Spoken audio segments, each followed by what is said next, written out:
She handed me a document titled Changes Required for Marriage. I said, "This is incredibly useful." Then I drafted my own list with one item. Find a new partner. I slid it back to her and left the restaurant. I, a 29-year-old man, had been dating Sarah, 27, for about 18 months. We'd moved in together 6 months ago. Things seemed solid, or so I thought. In hindsight, the red flags were there, constant critiques of my style, my friends, my interests. I figured that's just how relationships work, right? Compromise and all. Last Thursday, she asked me to meet her at a fancy French restaurant downtown for dinner, saying she had something crucial to discuss. I assumed maybe a job promotion or something. I arrived, and she was already there, looking deadly serious with a folder on the table. After ordering, she slid the folder to me. Before we move forward with our relationship, we need to address some things. I opened it. Inside was a laminated sheet titled Prerequisites for Marriage, Areas Where Ethan Needs to Improve. I'm not kidding. Laminated, like she'd gone to a print shop. The list. 1. Income. Increase salary by at least 40% within 12 months. Current earnings insufficient for our lifestyle aspirations. 2. Fitness. Join a CrossFit gym, lose 15 pounds, achieve visible abs. 3.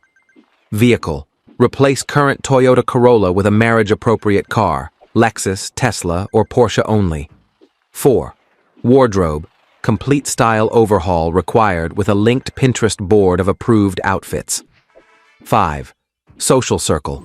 Phase out friends, Ryan, Luis, and Nate. Detrimental influences on our future.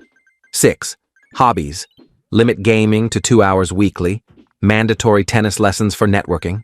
7. Family boundaries. Reduce visits to my mother to holidays only. See attached schedule. 8. Career path. Enroll in an MBA program by next fall. She'd already researched programs. 9. Housing. Commit to buying a home in a specific suburb within 2 years, minimum 3,500 square feet. 10. Social media. Delete all photos with ex-girlfriends. Update profile to feature her. She watched me read, sipping her wine. When I finished, she said, "I've thought this through carefully. These are my deal breakers. I need to know you're committed to our future." I looked at the list, then at her. She was dead serious. "This is incredibly useful," I said. Her face brightened. "I knew you'd get it. When can we start on—" I opened my phone, typed one line in notes. Find a new partner, showed her the screen, placed $20 on the table for my drink, and walked out. My phone started exploding before I reached my car. I ignored it, went home, packed her things into boxes while she spammed me with texts, changed the locks, landlord was fine after I explained, and left her boxes in the building's storage room with a note to pick them up by Sunday. The audacity of thinking she could hand me a full-on renovation plan like I'm a fixer-upper project. Nope, I'm good. Update 1. The fallout has been absolutely insane.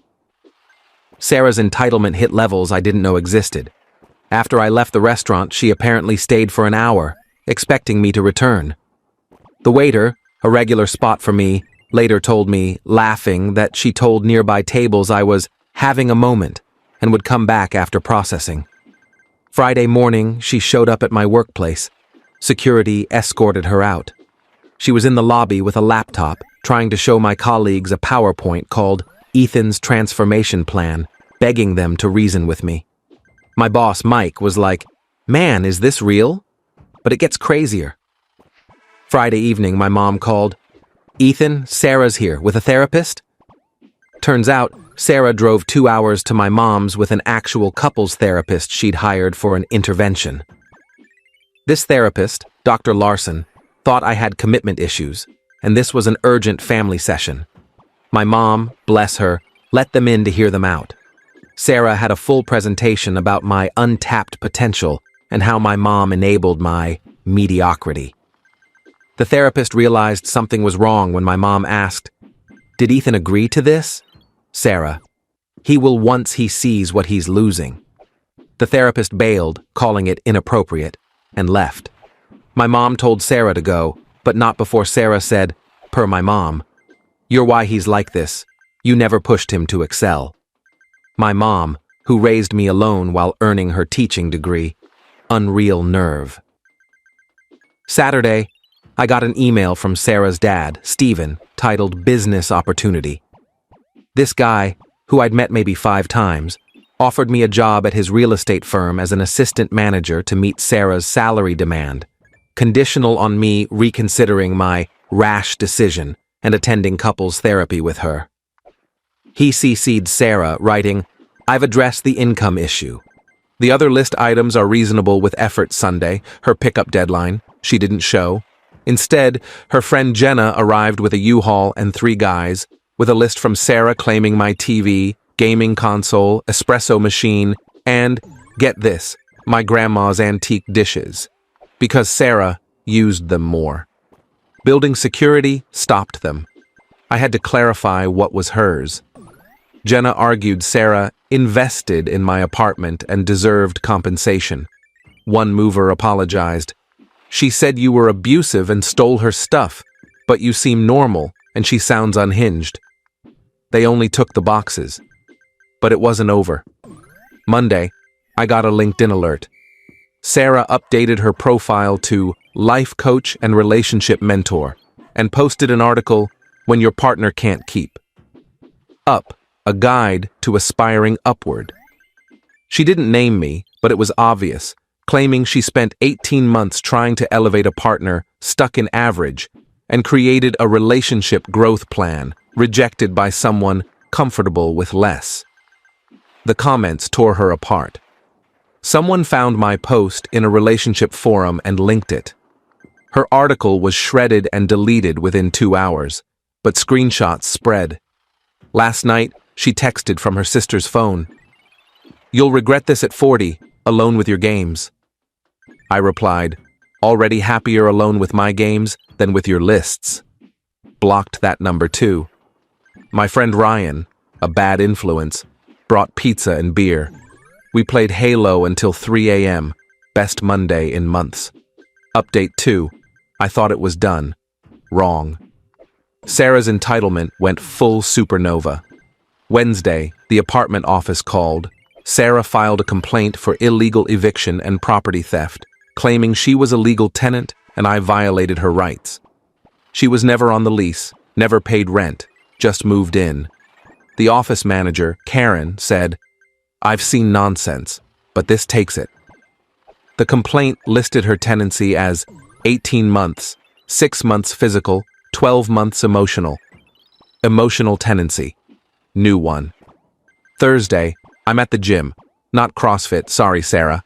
And her dad, Stephen, walks in, wearing brand new workout clothes with tags still on, pretending it's a coincidence. "Ethan, what are the chances?" "0, Stephen." Gym cameras later showed him waiting in his car for an hour for me to show up. He cornered me by the water cooler. "Son, let's talk man to man." Sarah comes from a solid family.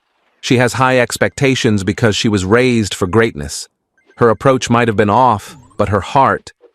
"Stephen, she graded me like a report card. She sees your potential. She sees a project." Then he said, "I'll buy you the Lexus myself.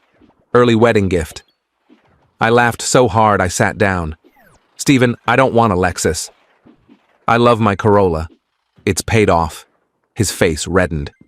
"You're throwing away my daughter over ego? She chose you. No, she chose who she wanted to mold me into." He stormed out, leaving his new gym bag. Friday was calm. Too calm. Should have known something was brewing. Saturday afternoon, doing laundry in the building's basement, I got a text from an unknown number. "Check your mail." In my mailbox, an envelope with a printout of a dating app profile for Ethan, 29, with my photos but a bio I didn't write.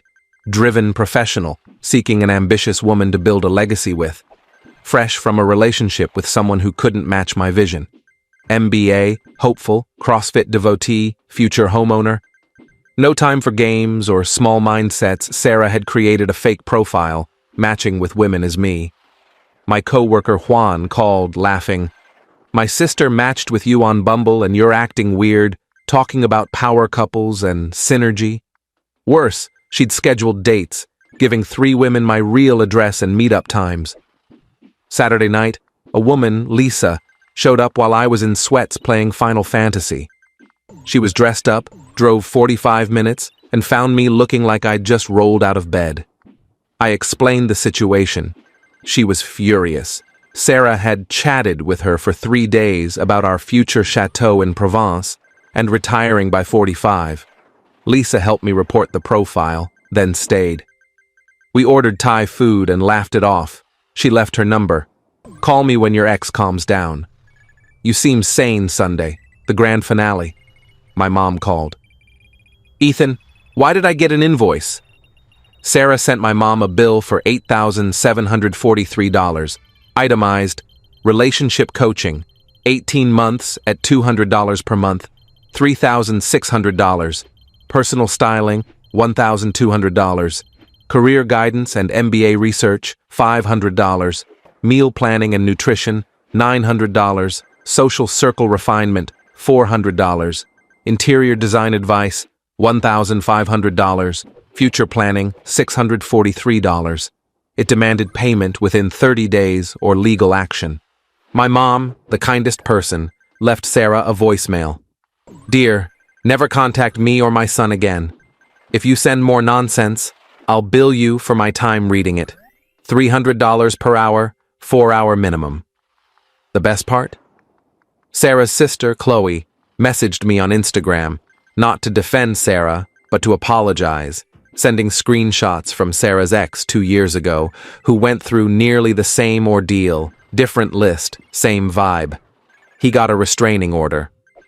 "I warned her not to do this again," Chloe wrote. "She thinks she's a life architect. Sorry you're dealing with this.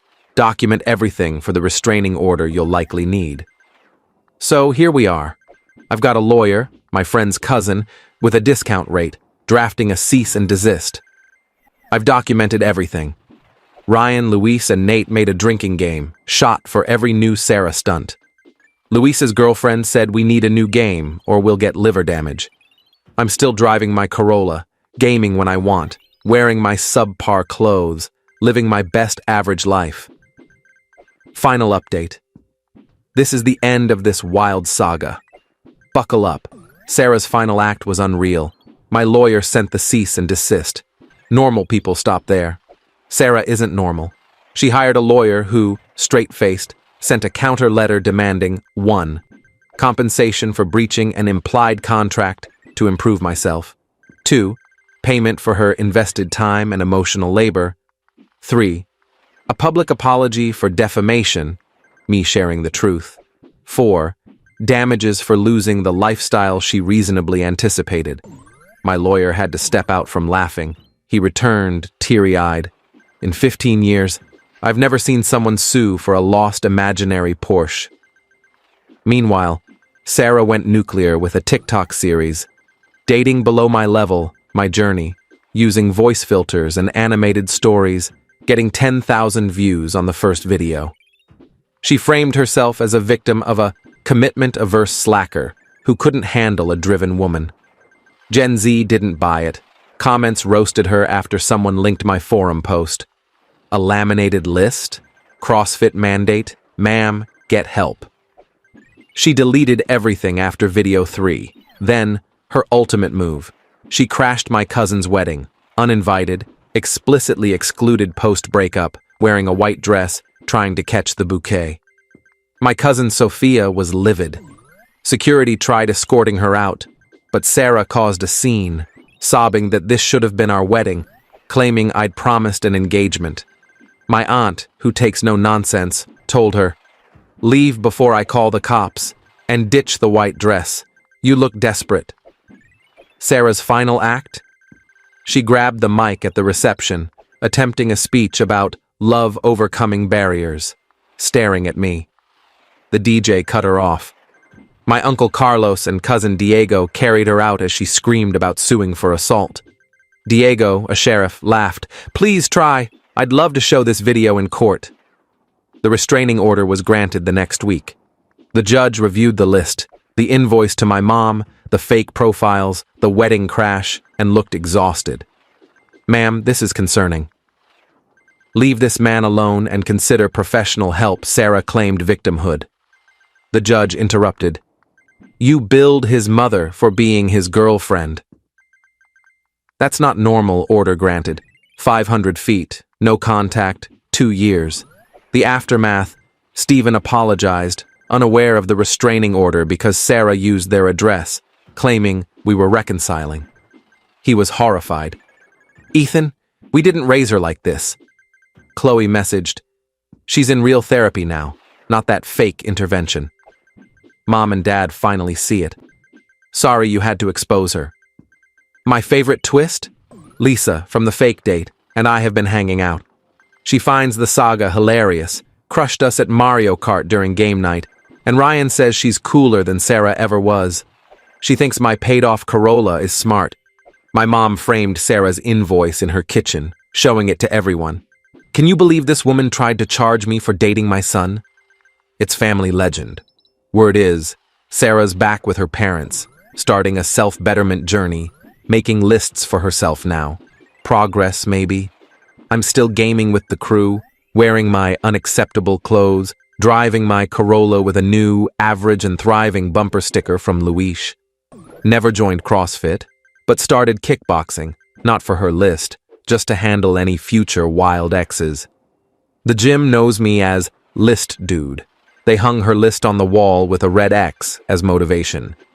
The best revenge? I'm happy, truly happy, living my ordinary, list-free life, gaming whenever, visiting Mom Sundays, chilling with my toxic friends.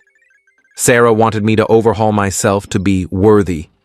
Turns out, I'm perfectly fine being unworthy of someone who sees love as a performance evaluation. Thanks for following this madness.